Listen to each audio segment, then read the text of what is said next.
So there is a lot to talk about as we welcome in Dr. Anthony Fauci. Dr. Fauci, good morning to you as always, sir. Thanks for your time. Good to be with you, Craig. Thank you. So there's now this expectation that folks who are immunocompromised are going to have to get booster shots. Pfizer has already said that folks who got their shot need to get a booster to help protect against the Delta variant that's ravaging the nation. Is it inevitable, Dr. Fauci, that at some point in the not too distant future, everyone is going to need a booster shot? Well, I think the important thing to point out is the differences between the immune compromised who really never really got a good response to begin with. So for them, it's more of getting them up to what they hopefully had gotten the first time around. But we know because of their immune compromise, they don't. That's different than the durability of response, which means taking a person, be it an elderly, healthy person or a not elderly, a young, healthy person, and just continue to very, very carefully follow them. And if the level of their protection goes below a certain level, to then be ready and have a plan ready to go to get them their boost. In answer to your question, no vaccine, at least not within this category, is going to have an indefinite amount of protection. So in answer to your question, it's right. Inevitably, there will be a time when we'll have to give boosts. What we're doing literally on a weekly and monthly basis is following cohorts of patients to determine if, when, and whom should get it.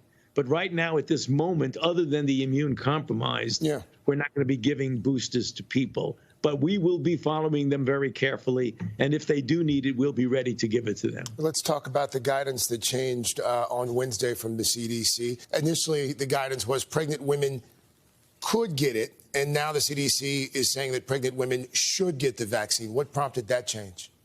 Well, the extraordinary amount of data now that's accumulated, Craig, with pregnant women who it's very, very clear that it is safe in pregnant women. But importantly, the deleterious, harmful effect to pregnant women if they get COVID, not only to the woman herself, but to the fetus. So when you balance an enormous amount of experience that gives you a positive approach, that there really is a real high degree of safety against what we absolutely know, that when pregnant women who are not vaccinated get COVID, they get into serious difficulty. So there's no question that that recommendation had a switch from could to should.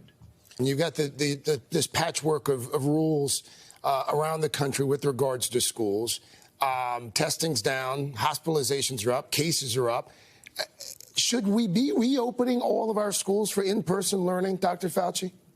You know, Craig, it's really a delicate balance because we've known from the experience that we've had over the last now year and a half that keeping children physically out of class and having them have virtual and staying at home has really considerable deleterious effects on them from the standpoint of mental health, social development, a variety of other things. So we know that that's an issue.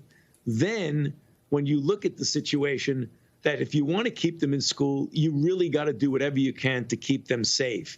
And what that really means, in my mind and in the mind of public health officials, is the first thing you do is that you surround them with people who are vaccinated.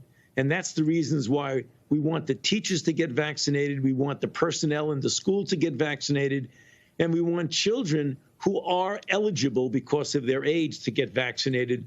Before we go, I want to go back to this efficacy question, because there is this study, as you know, that's out, not peer-reviewed, we should point out, but it shows that the Pfizer vaccine is less than 50% effective after 6 months.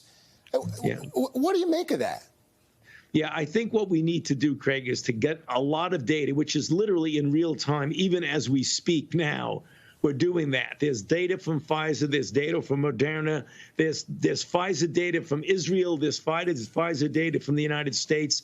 What the CDC is looking at, they have cohorts of patients, elderly, nursing home, younger individuals, et cetera, looking at all that data. And if the data show, in fact, that the degree of protection has gone down below a critical level, that's when you're going to be hearing about the implementation of boosters. But right now, at this moment, they are examining the data. They do not feel that we absolutely have to give it, except for the immune compromised, who you know imminently they're going to get the approval.